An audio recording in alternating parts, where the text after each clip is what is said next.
Hey everybody, how you doing? I'm Dr. Boyce Watkins from Your Black World, and I had to talk about something today that I just kind of had to get off my chest. And I want to be as honest with you as I can be about this, and as fair as I can possibly be. First of all, I want to lay out and kind of explain, some of what happens on my YouTube channel. Now, first of all, if you are a part of the channel or part of my Facebook page or anything that we do, I want to say thank you, and I'm glad you're here, and I appreciate you, and I love you. Now, one of the issues that we've run into recently, and this is something I've been trying to focus on as part of my own personal development as I grow, is we've dealt with some behavior from a small, very small segment of the population that is really disturbing as it pertains to women. Um, I can say that I've always known sexism was real. I've always seen it. I've seen it all over the place. I've never been a fan of it. But my eyes really opened to sexism when I decided to open my YouTube channel to other black people who have something thoughtful to say. So I opened it up, and I had some people jump in and contribute. I've been doing stuff with Nomalanga and Nomalanga Mashali Moses and Yvette Carnell for the longest, and then I threw in Yarima Karama, Vigilante, Dr. Roosevelt Mitchell III, Ben Dixon, Ken Willis, the police officer, a lot of a former detective, and a lot of other people that can add perspectives to the channel. And one of the things I realized was that there was an imbalance, that there were not enough women sharing their voices. And this has been something that's always bothered me. I've always felt that the black community has lost tremendously because we have not given a voice to women. I believe, I know that there are so many women who just work on my team who have added so much value to everything that we do. I'm not into the elements of extreme feminism that somehow seem to imply that men and women are almost the same in every area and should be. I don't believe that. I believe I'm a Southern guy, so I believe in things like a woman's touch. I believe a woman's touch can be powerful and add grace and a type of magnificence to an endeavor that men just cannot do so easily. There are things that I think that the women around me I've seen possess innately that have really made me respect them tremendously. Even not as if I didn't respect them before, but when I see it in action, it really lets me know, okay, this is the sugar to the Kool-Aid. This is the extra element that makes it special, that makes it really work. Not to say the brothers on the team are not doing a great job too. I mean, they're bringing tremendous value in their own right as well. But I really wanted to make sure that we gave women a voice in our space, and that we did our part in terms of opening that door for women who really have the right to be a part of black leadership. Because it's not a coincidence that most of our most prominent black leaders are men. We have the Jessies and the Als and the Farrakhans and people like that, and great people, amazing people in their own right. They all had to be extraordinary in some way to achieve the heights that they achieved, good or bad. Sometimes I might disagree with different people, but all three of these guys, just that example right there, I've met them all personally. I've talked to each of them for hours, and I can tell you that there's something special about their level of intellect that's really impressive. Now, here's the thing, though. There are prominent women in our society, women who, like say Dr. Julianne Malveaux and others, who are just as smart, who are just as capable, who should be at the table with the men, but for some reason they're not always welcome to the table. I still think about when President Obama invited black leaders to meet with him, and he invited Mark Morial, and Ben Jealous, and I felt that there should have been a woman there. And since they were talking about black unemployment, I felt like Julianne Malveaux should have been there because she has a PhD in economics from MIT. Last time I checked, Al Sharpton does not have that. So I did not understand why a woman was not invited. Now they did invite Dorothy Height, but I think at the time Dorothy Height was 99 years old, and there was the biggest snowstorm in DC history that week. So I don't know who expected a 99-year-old woman to go out in a snowstorm to go to a meeting. It didn't make any sense to me. But putting that to the side, I want to go deeper into this for a second and kind of tell you what's really bothered me. Now, so what happened was we opened the door to. I just told the women on my team. I said, look, I'd love to have the ladies have a voice. I'd love for you all to get in there and throw your hat in the ring of public conversation because I think it's important. And some of them were very hesitant, and I didn't understand where the hesitance came from. Where I said, oh, is it self consciousness? What's going on? It's not that hard. Just get in there and do your thing. And later on, when I saw the reactions of some of the men, I understood where the hesitation came from. I saw comments that just, to be quite frank, to be honest with you, they really disgusted me. I mean, I saw comments like, oh, you old fat weave wearing bitch, you must be sucking his blankety blank. That's why he put you on. Just things that blew my mind. I mean, it tripped me out because I remember thinking, what does her appearance have to do with what she's talking about? She's talking about politics. Does her weave have anything to do with politics? I mean, seriously, she's talking about something in the news. What does that have to do with the fact that you think she has fake eyelashes? I mean, it really flipped me out. And then the references to the sexuality, and then I even saw some comments that almost made sounded like violence. Sounded like the guy might show up at her house and try to kill her. And that's when I realized that we have a virus in the community when it comes to sexism. This does not mean that the majority of men think this way. Most of the men made comments that were helpful, constructive, not necessarily always in agreement. You can be helpful without agreeing with somebody.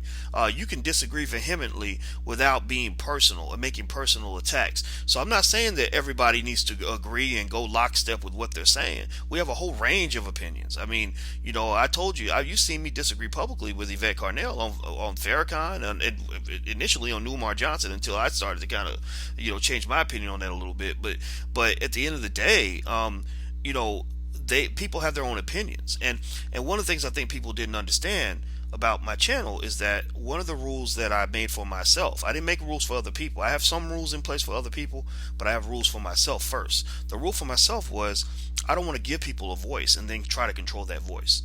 I don't think that's beneficial to you, to the community, or to anybody.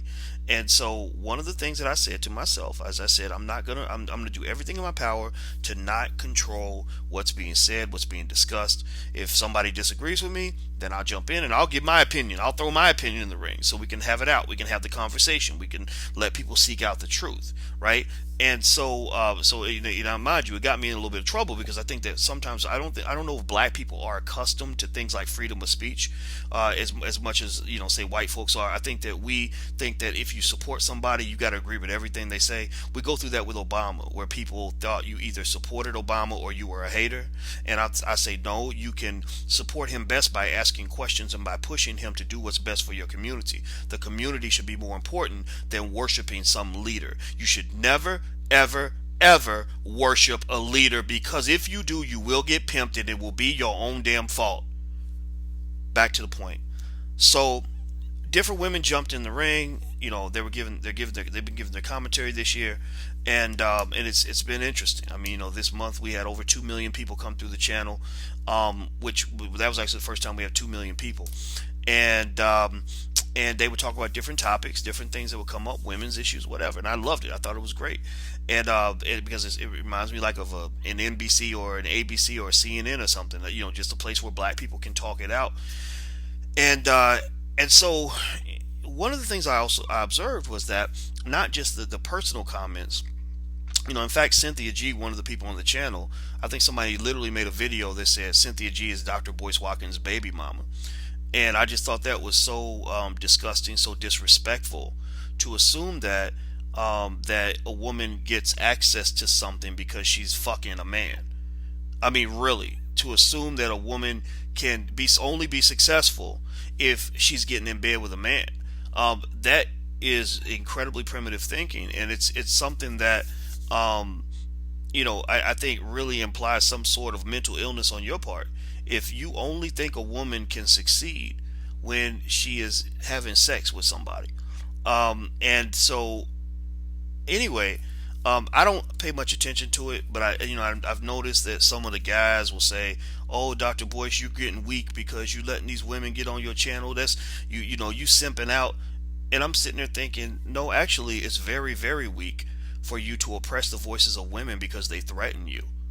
When you can't compete with ideas and all you can resort to is you fat weave wearing bitch in response to intelligent political discourse, then you are the biggest punk ass Negro I've ever seen in my life.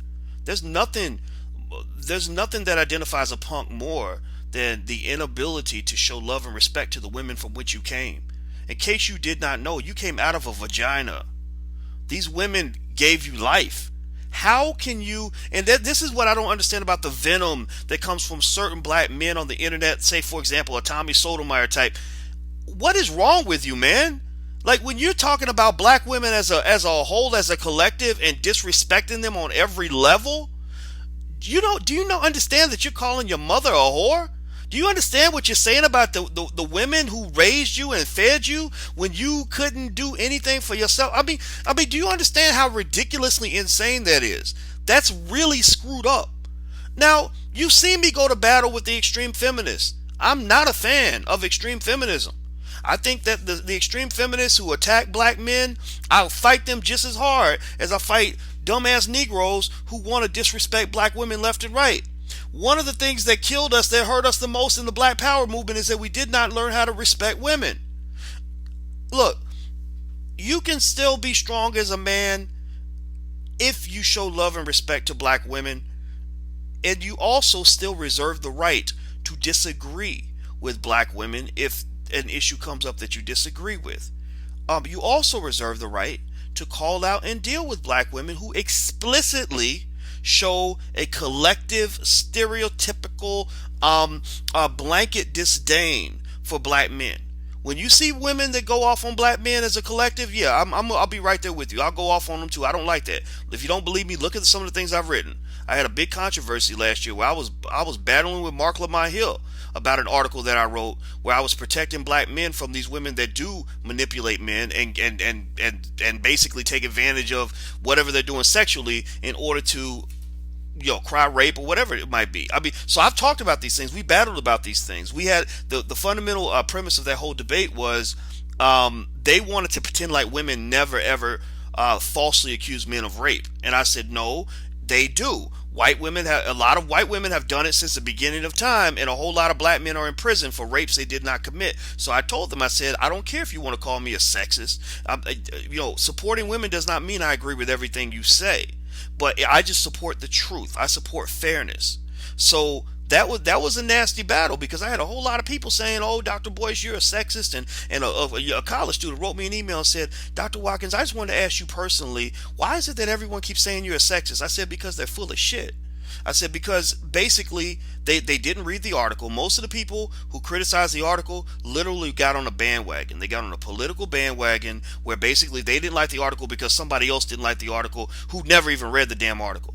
So I told them, read the article. Julianne Malveaux emailed me and she said, "I read your article." Actually, she didn't email me. I'm sorry. She said that this is, well, in fact, I shouldn't even drop her name in this. But basically, people who read the article were like, "I don't see what the problem is." So ultimately, that kind of nonsense, I think you can speak up about this. I think as men, if you see anybody, white, black, female, or male, attacking black men, you should certainly speak up on that. You can be balanced on that. But to me, the sign of your strength is the ability to deal with things in a strong surgical manner and not just deal with things in a sledgehammer. And what I mean by that is, if you have an issue with a black woman in front of you because she disagrees with you on a particular issue, focus on that woman and that issue. Don't focus on what she looks like. Her weave and her weight ain't got nothing to do with it. And don't focus on women as a whole, because you can't put all black women in a box. The women that are on the channel, they come from all different backgrounds. You got Noma Langum with Shally Moses. You have Cynthia G. You have Shaquita Graham. You have Patrice Johnson. You have Chanel. Chanel Walker. I should know her last name. I've known Chanel for years. You have all different kinds of people expressing all different kinds of points of view. Many of these women have stood in lockstep with the black man. I mean, if you listen to them, sometimes they will support brothers more than I will. I'll hear them say something. I'll say, no, actually, no, this brother's a fool. No, what he did was wrong. There is no excuse for that. But at the same time, I think what it says is that it really does say it on a collective level that you have black women that stand by black men even when we are at our most ignorant. And I just encourage men to just be a little stronger than that. You know, two things that we need to do as black men. Number one, again, if you understand, you could disagree with that woman on that issue without making it personal, without making threatening remarks, without disrespecting her sexuality. And then number two, you don't have to attack all women. Third piece of that is it is up to us, those of us who care, to deal with men who behave in that manner, who behave in an irresponsible, disrespectful, immature way. When you see black men who behave that way toward black women, you have to defend these women, not to defend what they say. You don't have to do that. I mean, I have women that say stuff on my channel, and I'm thinking, "Ooh, I don't like that. I don't agree with that at all." But you don't have to defend the issue, but you can defend the person's right to express themselves. So I hope you understand the difference there. There's a difference between me defending what you're saying and me defending your right to say it. And black women have a right to speak. So one thing I want to tell you is this. This is a final point on this. If that doesn't work for you, then this is not the place for you. You should go. You should go and go to Tommy Sotomayor's page.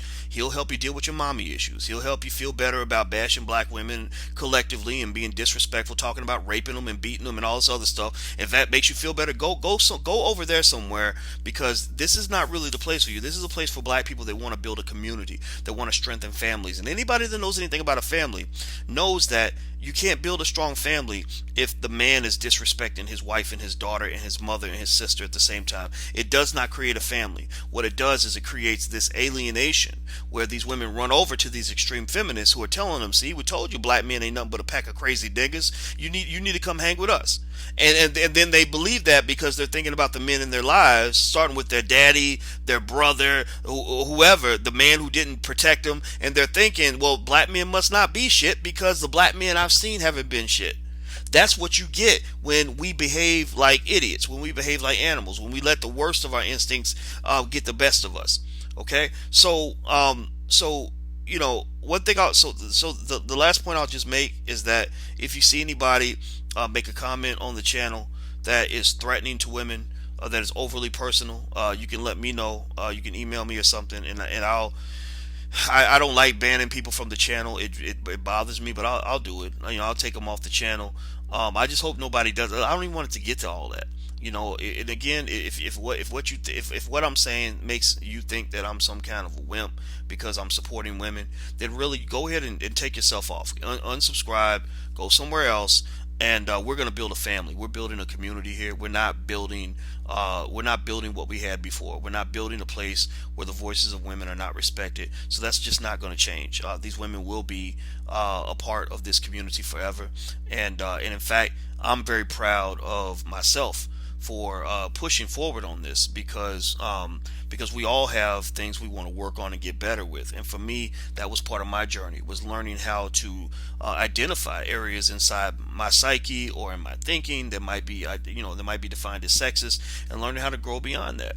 But again, still at the same time, when the extreme feminists come at me with nonsense and it doesn't sound right to me, I have no problem telling them it's bullshit. I'll do that to the end of time, because I don't support extreme feminism. I think women's rights make sense, equality makes sense, but disrespecting men or telling babies that they don't need their fathers, that's stupid. That's ignorant to me.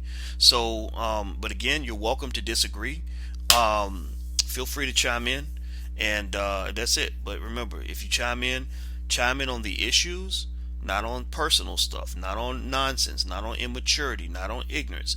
That's just not what we're trying to do. We're either here for black people who don't embrace ignorance, or black people who just want to get better, who want to get smarter, who want to learn. That's what we're here for. We're not here for the stupidity. All right, everybody. Well, take care. I'm Dr. Boyce Watkins from Your Black World.